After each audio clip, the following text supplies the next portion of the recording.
Hi, I'm Anna, your wannabe Knitmaster MD, and this is my journey.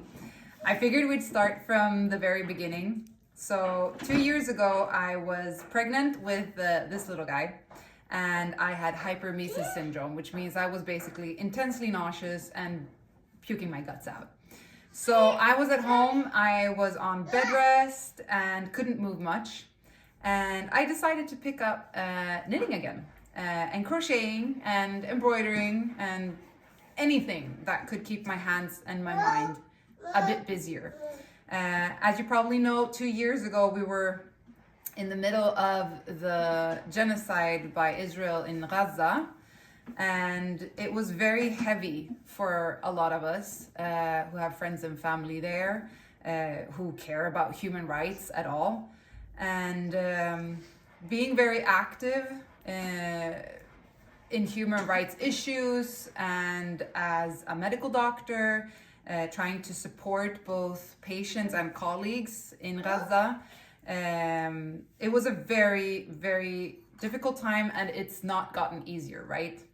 So I needed something to keep my mind a bit, not distracted, but kind of be able to refocus at times and to have some fun. And I wanted to knit stuff for my baby that was coming, and maybe for my big kid as well. So I started knitting, and it quickly became my obsession, my everyday my everyday joy, a way to solve puzzles and be creative, and also show my activism. All right, continuing, because sick babies are surprisingly energetic. Yes, I was talking about how knitting and crocheting and embroidering, tatrizing, became a way to also show my activism 2 years ago. And during all this time, I've wanted to learn as much as possible. And I have also learned about myself that I'm not a monogamous knitter, far from it.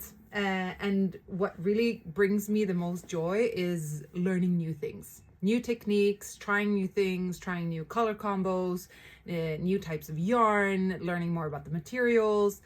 And so I started looking up courses, knitting courses, both online and in real life, textile designing, all these kinds of things. And well, I have 2 kids and I have a full-time job, and I don't have enough time or money to allow myself or sort of indulge in this creative part in that way right now. However, you can see my little PlayStation place set up here. I can indulge myself, and I am very privileged to do so in a lot of other ways. So what I figured I would do is that I would try to master knitting, become a knit master through whatever courses I can find free online. Books, I have the Vogue knitting book, I have Hönsestrick, the original book that was given out, and I have a lot of friends and acquaintances online who are amazing knitters, right? So I figured that one thing a day, one technique a day, one stitch a day, starting from the very beginning, and sort of working myself up through, for example, Nimble Needles course. There's Sorcerer's Crafts, there's so many different pattern designers, and I've knit a bunch of patterns, right? And I have opinions, I have experiences from these past 2 years that I want to share. And I've also started adjusting patterns, and I've always been experimenting and sort of making my own patterns as well. So my goal is to become a knit master and do it in a way that is accessible to basically everyone for free. And if I can inspire someone to try something new, or try out a new technique, or share some kind of knitting hack that somebody else has given me a tip about, then that would be awesome.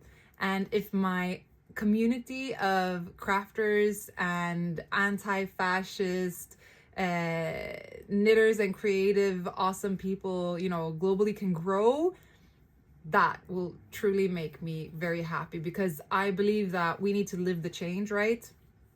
We need to be the change. And the only way to do that is lead by example.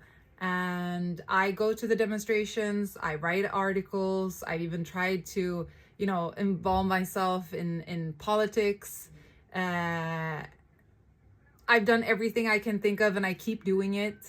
And this is an extension of that, but it's also something that truly fulfills me. And, you know, besides the poetry I write, or the paintings that I paint, or the sculptures that I make, knitting, it really involves like so many different parts of me. The engineering part, the mathematical part, the puzzle solving, and also sort of the oxytocin release of like the tactile experiences that you get to have with different materials. So I want to share that with you. So let's see where this takes us.